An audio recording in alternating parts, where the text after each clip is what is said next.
As soon as you, as a person, decide that you're not gonna lie anymore.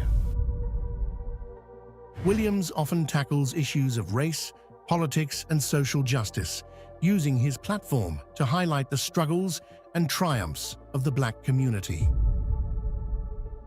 And that whatever problem that you have, you're gonna deal with that problem right then where it presents itself. His ability to blend humor with poignant social commentary has made him a distinctive voice in the world of comedy. It'll show you a whole new side of you. He critiques systemic racism and the disparities faced by African Americans, weaving these serious themes into his comedy with sharp wit and keen observations. Williams is also known for his commentary on the entertainment industry itself. He doesn't shy away from calling out the hypocrisies and injustices within Hollywood, particularly regarding how Black artists are treated and represented. We have the desire as humans to be led. We want to be led into battle. We want to be led into the football game. This is all because this is how we are wired. The cheerleaders and the pomp and circumstance, that goes back to the times of first humanity, because we do need that. I don't want to talk about race and politics and stuff, but that keeps happening, and it just keeps being presented in a new way. And so, you know, critical race theory wasn't a thing 10 years ago, but it is now. Dayton was one of the rare cities in America that was legitimately half Black and half white. So there was power on both ends. I came from a very powerful family in Dayton just because of our sheer numbers. So there were 13 on my father's side and 7 on my mother's side. So I had like 100 first cousins in one city. Like, we just had a large family, and it was a great place for Black people, and it was a great place for white people. It's just that you really couldn't be legitimately racist because your neighbors were of another color, if that makes sense. One of my uncles was the chief of police, another was the head pastor in town, and, you know, had some cocaine dealing uncles as well. So we were really rooted in the city, but it was a city of money. So we had Cooper Tires, we had Dayton Tires, we had IBM, we had NCR, we had Wright-Patterson Air Force Base, we had University of Dayton. These are all places where you can make 6 figures even at that time. So it was a lot of money there. As far as on the radio, we would hear every hour 5 or 6 artists that were from where we were from. So we thought that was a part of it. We hearing the Ohio Players, and Roger Troutman in Zapp's studio is our bus stop when we're 7 years old. Like, so I met Prince while I was in Dayton when I'm 12. Like, it was a very vibrant community for Black people.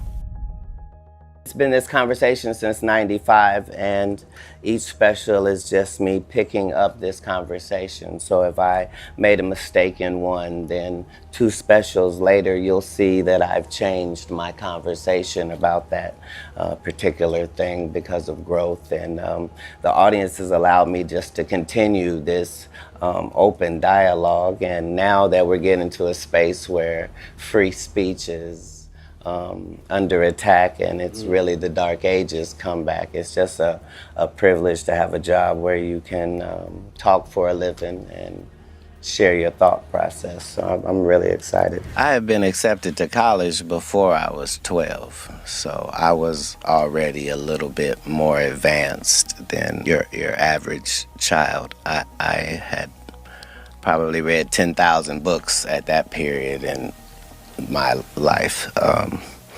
So I was blessed in that way. But as you know, you can't really just live on that. So God navigated where I was able to see the underworld, if you will. So I go from my parents' house in Ohio to Miami, Florida by myself. I don't know nobody. And that's where the story begins. When I was going to the library, I wasn't reading fiction books. I was reading nonfiction books, and it didn't matter what it was. I know whatever's in this book, I don't know what it is. So I might have read like 1,000 autobiographies, just the life of people that I don't know. And when you do that, you find out that if you were trying to learn something from everybody, you could actually learn something from every single person that you met. And so it's that type of thinking that helped me avoid the pitfalls as I saw them. So the reason I never did drugs when I was an adult is because when I left and went to Miami and I'm living in a park, it's 30 people out there from all different places, and they all are homeless and in a terrible situation just like me. And they telling me that they used to be lawyers and doctors and nurses, and I'm going, well, what happened? And all of them is telling this story where everything in their life was fine, and then they dealt with this drug, and this is where it ended them out. So as a kid, I never saw the fun part of drugs. I never heard about nobody having a good time on drugs, or, oh, you got to take this so you can feel it. I didn't see it from that way. I had already seen what it would do to people, and they're telling me, like, I'm letting people tell me, hey, don't do this. Don't get to Hollywood and start sleeping with white women and doing cocaine because it'll kill you. Oh, yeah, no problem. Got it. So, in a lot of things, I was just stupid enough to get the lessons, but that came from being willing to learn something from everyone. I worked for zero money more times than I worked for $25,000 in the beginning. So it's okay that it gets to this point. Working for free was part of it. I'm saying that's kind of like the training process of boxing, is what you're willing to not have and what you're willing to deal with. And comedy itself is about taking the same tragedy and trauma that everybody else is dealing with it and somehow wringing something of value out of it. So taking something that's terrible and tragic and traumatic and to be able to present that and get somebody to laugh in that context is universally important. I never worshiped the bag, so that differentiated me from all of my peers. Like I know what money's good for, and I know that the more of it you have, the more useful you can be. But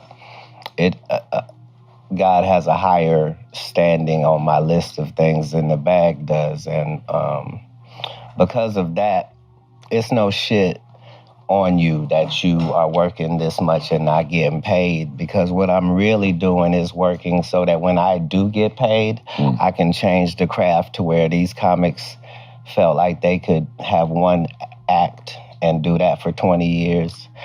I'm going to get in there and I'm going to switch it to the point where everybody got to come with new material every time, because that's the way it go.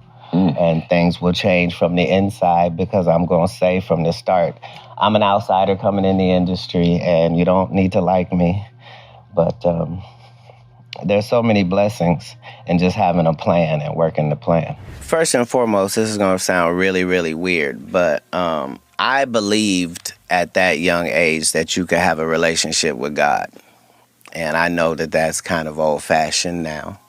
But when I was young, that's what I believed.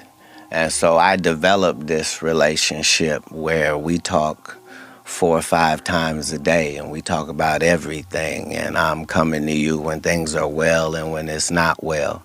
And if I ask for something, I know when you gave me what I asked for, because it's the only time.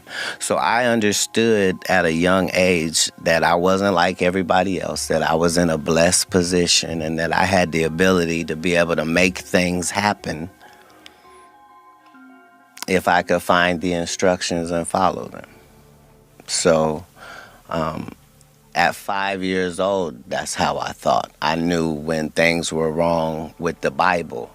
I wasn't worried about authority because God was like the authority. And other than that, I got to tolerate you, but I'm not allowed to bow down.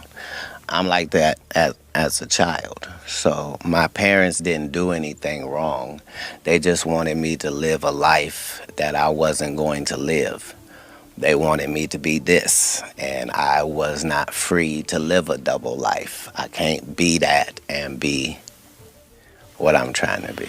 At one point, I became several religions because that's the only way you can really find out what's going on in a religion.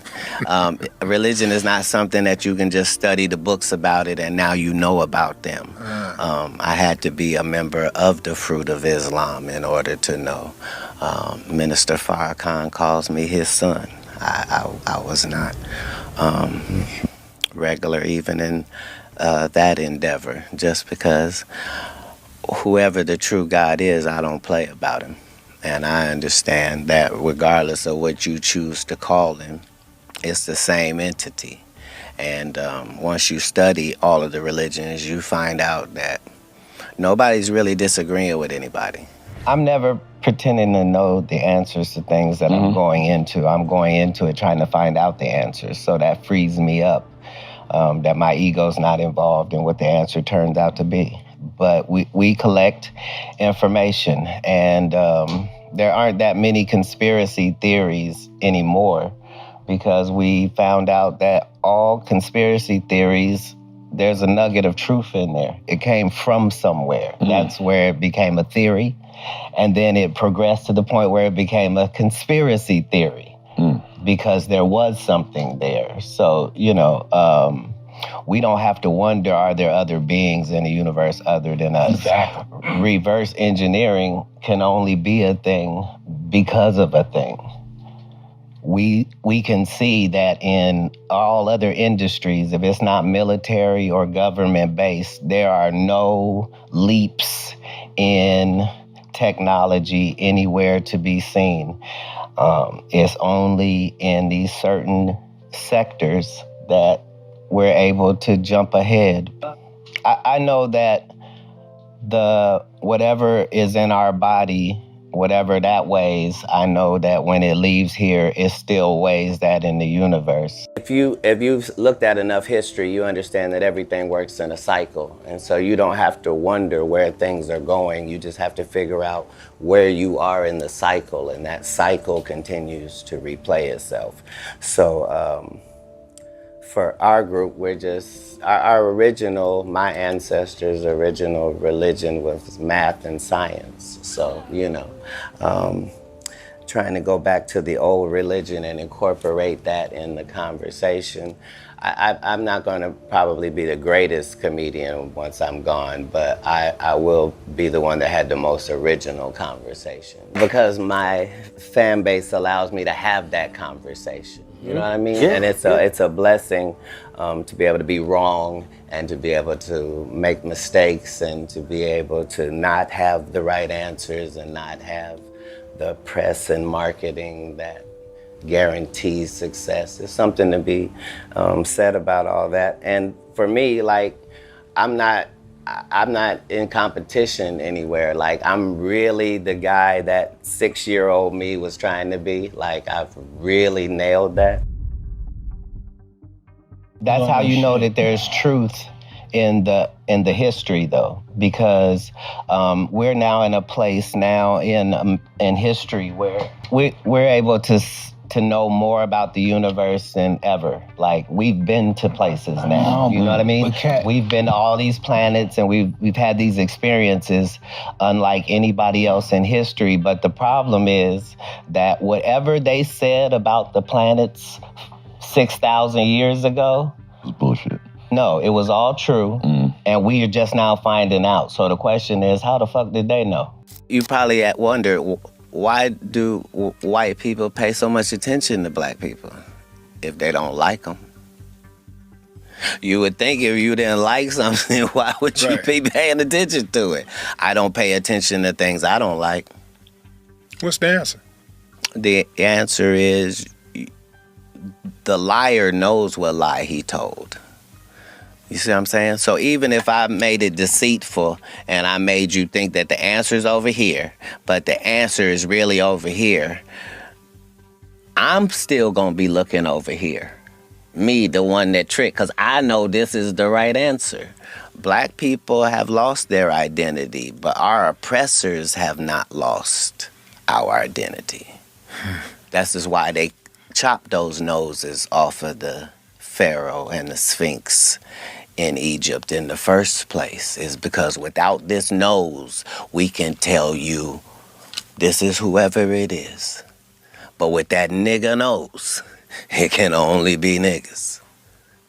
Why would somebody vandalize a whole face and only vandalize one part? Nobody wanted to knock an eye off or take an ear off or no chins missing. Nope, just the nose. Because it's a brand.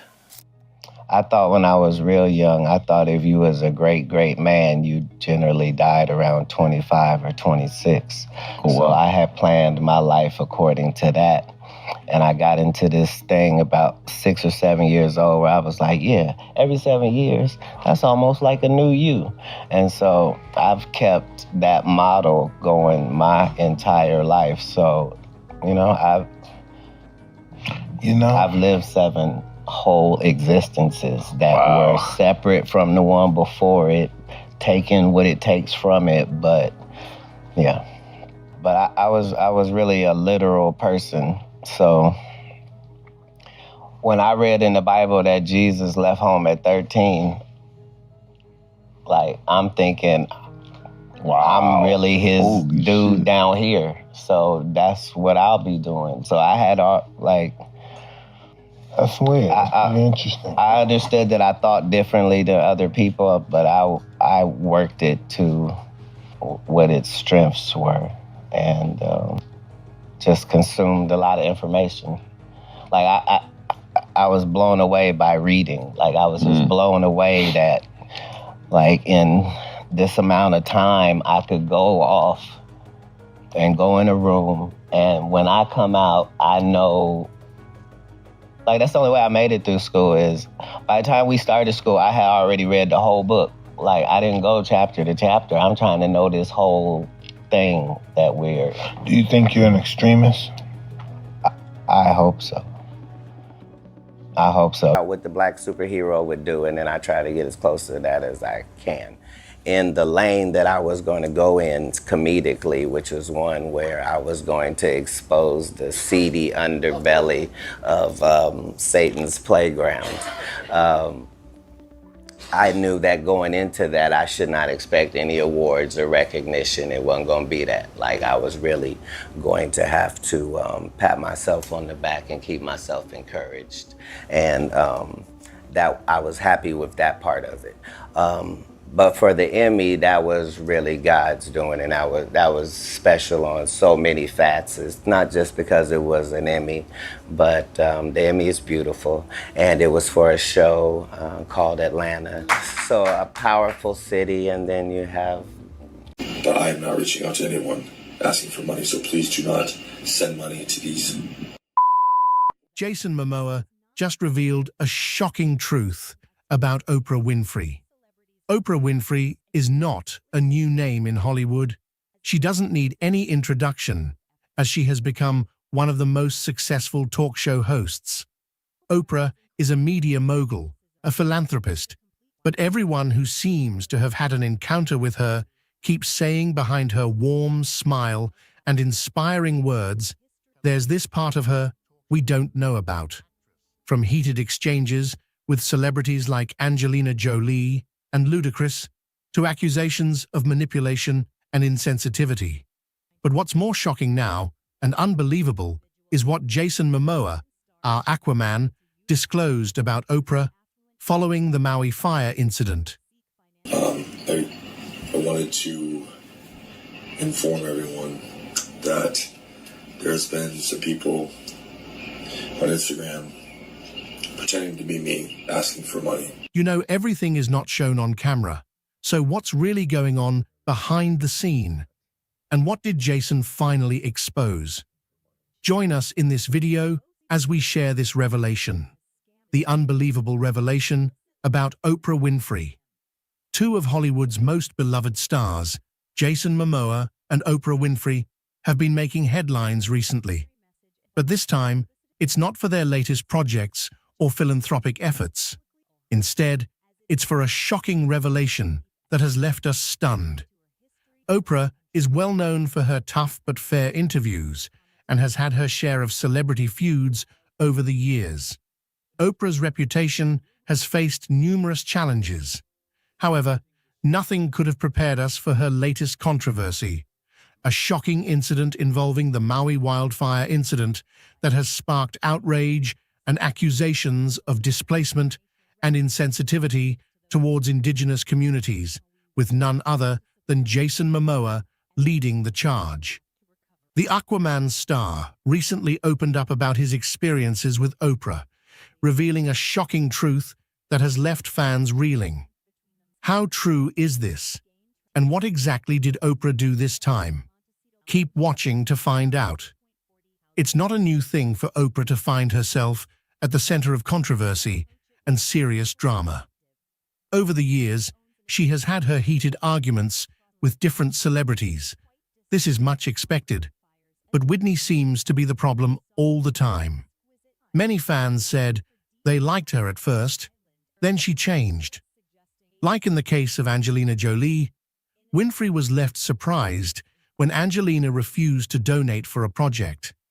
It was during her launching of Oprah Winfrey Academy for Girls in South Africa that she was expecting Angelina's support because she loves to take part in projects like that one. She was known for her humanitarian work, but surprisingly, she turned Oprah down. Many said it's because Oprah took sides with Jennifer Aniston, and Angelina happened to be with Jennifer's ex-husband. Fair enough, but their relationship has been hostile since then. Another one was with Rachel Ray. According to sources, the two had a heated exchange where Oprah allegedly accused Rachel of using racist language in a conversation. But when confronted about the incident, Rachel Ray denied ever having such a conversation with Oprah. But insiders claim that the tension between the two has been building for years, with Oprah taking issue with Rachel's use of certain language. Oprah felt that Rachel was being insensitive and dismissive of the struggles faced by people of color. The incident has left fans and the public divided, with some supporting Oprah's stance and others defending Rachel's character. We didn't even know whose side to be on anymore. One thing was certain. After these incidents, the Rachel and Oprah relationship was forever gone. Whatever they shared, that was the end. Oprah's case with Chris Pine left everyone shocked. Her reputation for speaking her mind has sometimes led to friction with some of Hollywood's A-list. One of such is with Chris Pine, the Star Trek actor known for his charming on-screen presence.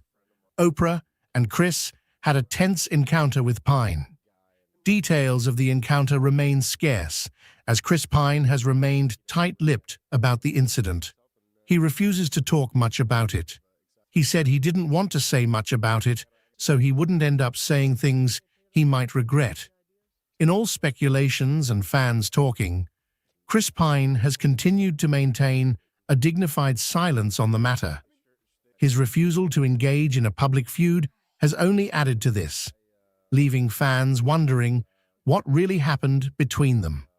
Oprah never stops to make headlines, And again, guess who left with a sour taste in his mouth in Oprah's show? It was rapper and actor Ludacris. He came on the show to promote a movie.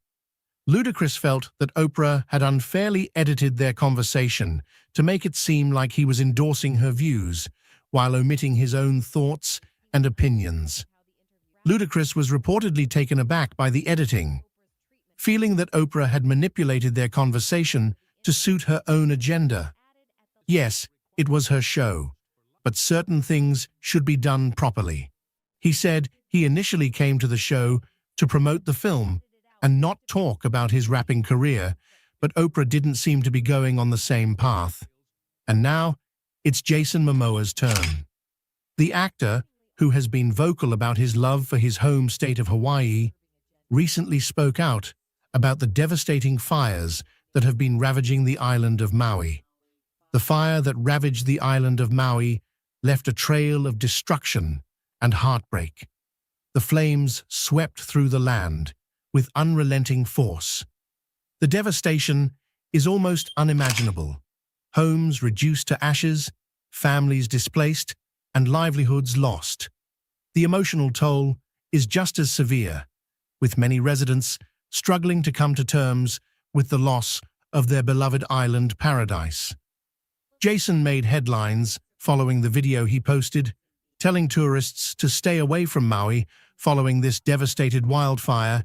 He emphasized the need for locals to have access to essential resources without the burden of tourists during this critical time, and surprisingly, Oprah happens to purchase a property. Jason's issue is with Oprah's decision to purchase a house in Maui, which he feels has displaced indigenous communities still reeling from the devastating fires. He believes that Oprah's purchase has further marginalized the native people, who are struggling to recover from the disaster. And that's not all. Jason's annoyance is also on Oprah, and Dwayne acts on camera, speaking of donating money concerning this incident. He clearly stated that it's deeply heartbreaking and disgusting to know that there are people attempting to take advantage of this tragedy. In his opinion, he sees it as pure evil and a way of stealing money from the poor. On Instagram, pretending to be me, asking for money.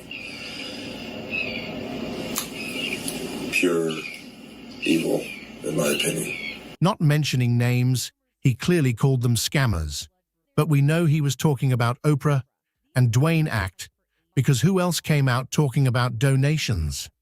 Oprah said she has created the People's Fund of Maui that will put money directly in the hands of the people who need it. It got many people talking, saying it is a phony SOS for making money. Many even say Oprah alone could help the survivors rebuild and still have more money than she could ever spend if she really wanted to help.